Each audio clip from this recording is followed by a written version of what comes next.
My name is Sarah. And the day I found blood on my wrapper, 3 years after my wedding, I smiled.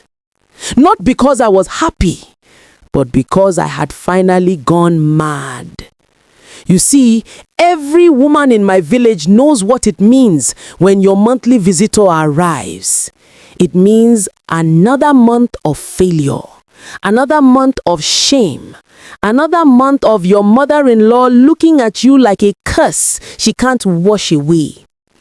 But that morning, that terrible morning, I smiled at that blood. I actually smiled. And that's when I knew I had broken. Let me take you back. Let me tell you how love died in my house, how hope was buried alive, and how God was just waiting for the perfect time to shock everyone. The first time Joseph kissed me was under the mango tree behind the library at University of Lagos. I was 22, studying English, and he was the boy who always saved me a seat in the crowded cafeteria. We were not rich. Joseph's family in the village struggled to send him to school. My own parents sold their small plot of land to give me education. But we were rich in love. Oh God, we were so rich in love. Sarah, Joseph would whisper to me at night when we talked on the phone for hours. One day, I will build you a house. You will have everything. And our children will never struggle like we did. Our children. Those words used to make my heart dance. Now, they are like knives. We married 6 months after graduation. Simple wedding. Joseph got a job as a bank officer. I was teaching in a private school. We rented a small 2-bedroom flat in Ikeja. It was not much, but it was ours. It was heaven. Soon, Joseph would say, touching my belly gently after we made love, soon this place will be full of children's laughter. Month 1 passed. My period came. It's normal, Joseph said, holding me as I cried. The doctor said it takes time. Month 6 passed. Still nothing. Let's pray harder, Joseph said. We started going to church 3 times a week. Month 12 passed. 1 full year of marriage. That's when Joseph's mother came from the village. I will never forget the day she arrived.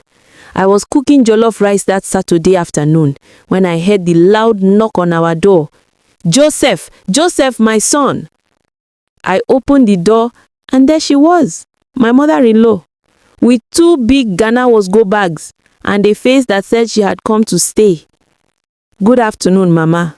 I greeted her, kneeling down as our culture demands. She looked at me from head to toe. Then she hissed. That long, deep hiss that Nigerian mothers use when they want to kill you without touching you. Where is my son? Not, how are you, Sarah? Not, my daughter, how is married life? Just, where is my son? Joseph came out from the bedroom, shocked. Mama, you didn't tell me you were coming. Must I tell my son before I visit? Or is this girl now controlling when your mother can see you? That was the beginning of my suffering. She did not come for a visit. She came for a mission. And that mission was to destroy me. She took over my kitchen. This is how you cook for my son? No wonder your womb is closed. You cannot even feed him properly. She took over my bedroom. Joseph, come and sleep in the parlor with me. We need to talk about family matters. Family matters that I, his wife, could not hear. Every morning, she would wake up and start. In my time, women were pregnant on their wedding night. But these modern girls, they are cursed. They use their wombs for nonsense before marriage. Now when it's time, nothing. Mama, please, Joseph would beg. Sarah is trying. We are both trying. Trying, she would laugh that wicked laugh. My son, wake up. This woman is barren. She has tied your destiny. We need to do something before it's too late. I would go to the kitchen and cry while cooking. I would cry while washing clothes. I would cry while pretending to be asleep at night. And Joseph, he would hold me and whisper, Sarah, don't mind her. She will leave soon. But she didn't leave. Weeks turned to months. She stayed in our house like a termite, eating away at our marriage from inside. Then came the hospital visits. We need to run tests, the doctor said gently. My mother-in-law jumped up from her seat. Tests? What tests? It's clear the problem is from her. My son is perfectly fine. All the men in our family are very fertile. The doctor, a kind elderly man, adjusted his glasses. Madam, infertility affects both men and women equally. We need to test both of them. Test my son? Mama's voice could scatter birds from trees. Doctor, are you mad? My son is not the problem. It's her. Joseph squeezed my hand. Mama, let's do the test. Both of us. I will never forget that day we got the results. The doctor called us into his office. Just Joseph and me. Mama Joseph wanted to follow, but the doctor said no. Mr. and Mrs. Joseph, the doctor began, spreading our results on the table. The good news is there's nothing physically wrong with either of you. My heart jumped. Doctor, you mean medically you can both have children?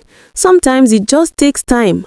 Some couples wait 2 years, some 3, some even 5 before conception happens. You've only been married 18 months. I advise patience and less stress. Less stress. I wanted to laugh. How can I have less stress when my mother-in-law wakes me up at 5 a.m. to insult me, when the woman cooks food and gives Joseph big portions while serving me scraps like I'm a house help, when she invites people from church to come and pray for the barren woman? Did you hear that, Joseph? I said when we got home. The doctor said we are both fine. We just need time and less stress. Joseph smiled, holding me. I told you, my love, God's time is the best. But when we told Mama, she slapped her hands together and laughed. Doctor said you are fine? She looked at me with pure hatred. Then that doctor is a liar. I know my son is fine. It's you. You are the problem. You have used your womb for abortion before. Now you cannot give me grandchildren. Mama, that's not true. I cried. I have never even... Shut up. She pointed her finger at me like a dagger. Shut up your lying mouth. I have told Joseph what to do. If you like, hear. If you like, don't hear. But my son will have children with or without you. That night, Joseph tried to make love to me, but I couldn't. I just cried in his arms. Sarah, please, he begged. Don't let my mother get to you. Joseph, send her back to the village. I pleaded. Please, she's killing me slowly. She's killing our marriage. He was quiet. That silence told me everything I needed to know. If my mother-in-law was a lion, her daughters were the cubs who learned to hunt from her. Anita, the eldest, was the worst. She would visit our house and walk around touching everything like she was conducting an investigation. Sarah, your housekeeping is somehow so, she would say, running her finger on surfaces. No wonder things are not moving in this house. The 2 younger sisters, Blessing and Grace, ironic names for women with no blessing or grace, would visit with their children. They would let their children run around our small flat, breaking things while they sat in my parlor talking loudly. You know, when I married, Blessing would announce, making sure I heard from the kitchen. I gave my husband twins in the first year. Twins!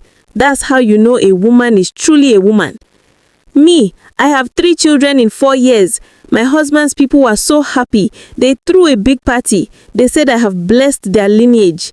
Then they would all turn to look at me with pity. That was really mockery. Hey, Sarah, don't worry. God's time is the best. Maybe by the time you're 40, it will happen. By the time I'm 40, I was only 26 years old. But the worst was yet to come. The worst was Anita's birthday party. Brother Joseph, you must come for my birthday, Anita said on the phone one Saturday morning. Joseph had put it on speaker. Anita, I don't think...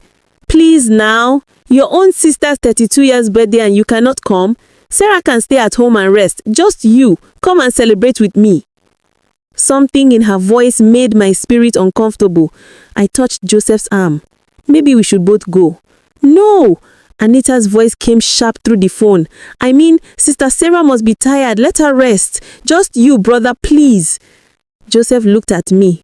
I wanted to say no. Something in my belly was turning, but I was tired. Tired of fighting, tired of everything. Go, I whispered. Go and come back quickly. That was my mistake. That was the day I lost my husband. Joseph came back home the next afternoon, but he was not my Joseph anymore. Something had changed in his eyes. He couldn't look at me directly. How was the party? I asked, serving him food. It was fine. His voice was shaking. Joseph, what's wrong? Nothing. I'm just tired. But I knew my husband. Something had happened. Something terrible had happened. 3 weeks later, a beautiful fair-skinned girl came to our door. Her name was Rita. She was carrying a small bag and she was crying. "Where is Joseph?" she sobbed. "I need to see Joseph." My heart started beating fast. "Joseph is at work.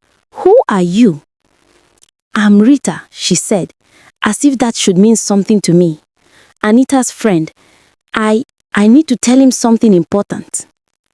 Before I could ask more, Mama Joseph appeared from the bedroom, and the smile on her face told me everything. This was planned. All of it was planned. When Joseph came home that evening, Rita was sitting in her parlor, Mama Joseph beside her like a bodyguard. "Joseph, my son." Mama Joseph stood up, her voice sweet like honey mixed with poison. "This is Rita.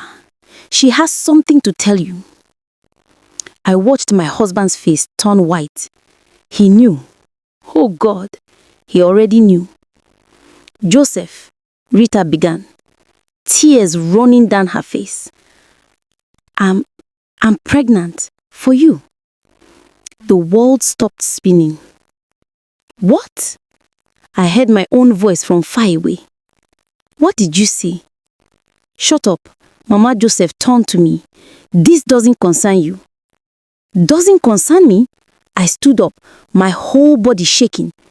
"A woman is saying she's pregnant for my husband, and it doesn't concern me?"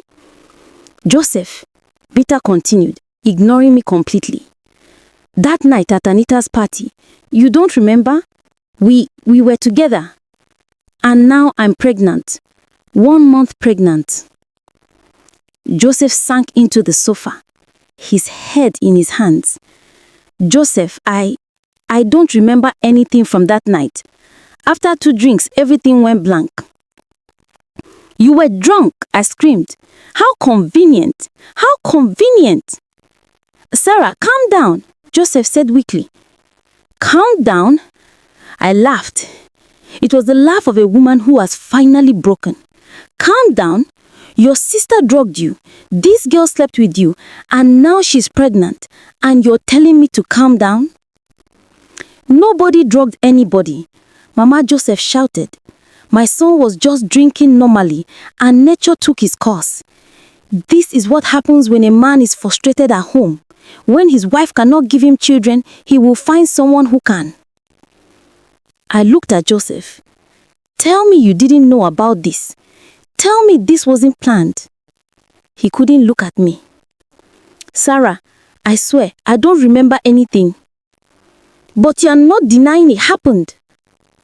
Silence. His silence was louder than any words. Rita touched her stomach gently. That gesture that every woman knows. That gesture that says, "I have what you don't have." "Joseph," Mama Joseph's voice was firm now. "You know what you have to do. This girl is carrying your child, your first child. You must marry her." "Marry her?" I couldn't breathe. He's already married to me. Married to a barren woman is like being married to nobody. My son needs children. If you cannot give him, someone else will. I turned to my husband, the man who promised me forever under that mango tree. The man who said that children would never struggle. "Joseph," my voice was barely a whisper. "Say something. Tell them this is madness." He opened his mouth. Then he closed it. Then finally, "Sarah, maybe God is trying to tell us something." That was the day my heart died.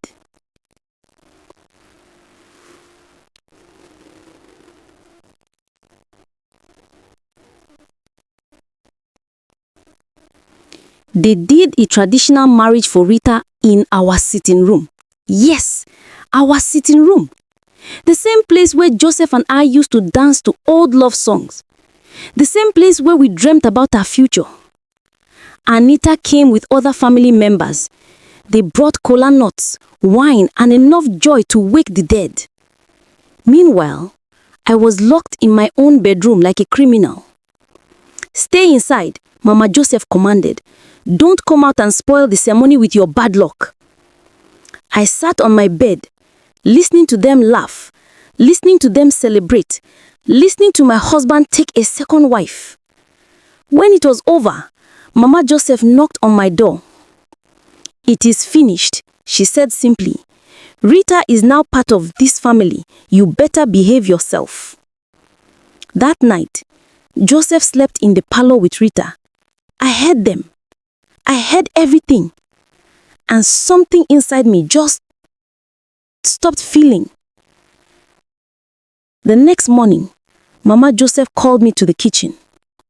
"From now on," she said, stirring her tea, "you will be cooking for all of us. Rita is pregnant. She cannot stress herself. You understand?" I nodded.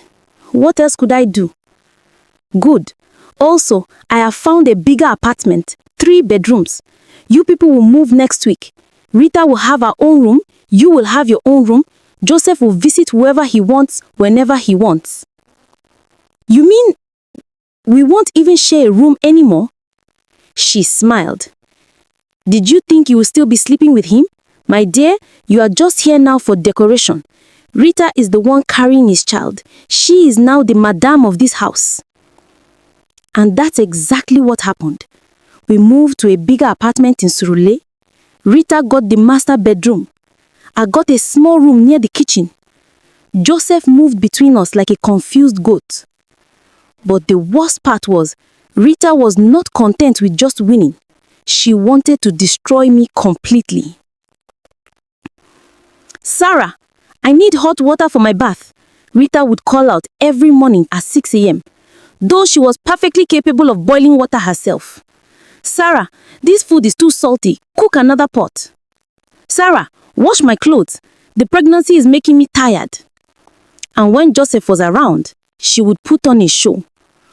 "Darling," she would say sweetly, rubbing her growing belly, "I need food from that expensive restaurant." Joseph would jump up immediately. "Anything for you and my baby." If I asked for anything, even transport money to school, he would say, "Sarah, money is tight. Can it wait?" But for Rita, nothing was too expensive. Mama Joseph and the sisters visited every weekend.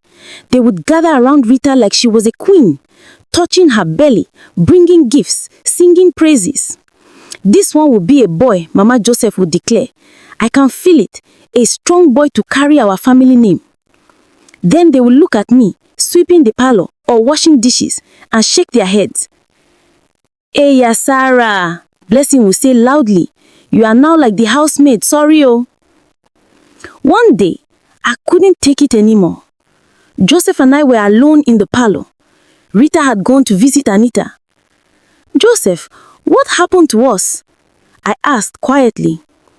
"You promised to always protect me. You said—" "Sarah, please," he cut me off, not even looking up from his phone. "I'm tired. Can we not do this now?" "When will we do it? When, Joseph? You don't touch me anymore. You don't talk to me.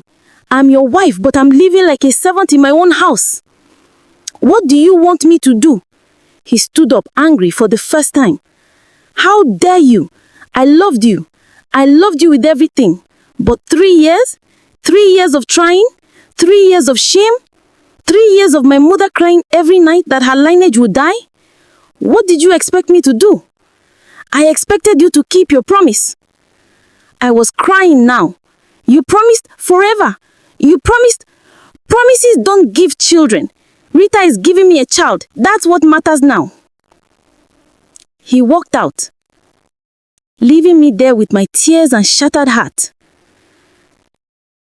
But God, oh God, was watching, and He was about to shock all of them.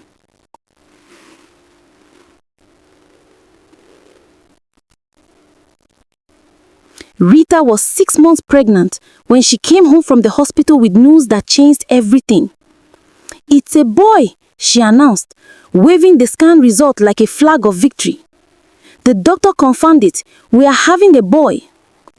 Mama Joseph literally screamed with joy. She fell to the ground and started rolling, thanking God, thanking her ancestors, thanking everybody. "A boy, my grandson. Oh God, I have lived to see this day." The sisters came immediately. They brought gifts. They cooked big meals. They celebrated like Christmas had come early. And Joseph, he transformed into a different person entirely. "Rita, my love," he would say, kneeling beside her, touching her belly. Thank you for giving me a son." He stopped talking to me completely. Even when we passed each other in the hallway, he would look through me like I was glass. One evening, I served dinner as usual. I dished Joseph's food and placed it in front of him. "Take this back," he said coldly. "What?" I said, "Take it back. Rita will serve my food from now on. You." He looked at me with disgust. "You're just here because I have pity on you. But don't think you're still my wife." In front of everyone, Mama Joseph, Rita, Anita, who had come to visit, he humiliated me. I took the plate back to the kitchen and cried silently while they laughed and celebrated in the dining room. That night, I prayed a prayer I had never prayed before. "God, if you exist, if you truly see what is happening to me, please do something, anything. I cannot take this anymore. Either kill me or vindicate me, but please don't let me continue living like this." 2 weeks later, I missed my period. I didn't tell anyone. I couldn't. What if it was false hope? What if my body was just playing wicked games with me? I waited 2 more weeks, still nothing. Then the symptoms started. The nausea, the tiredness, the sensitivity to smell.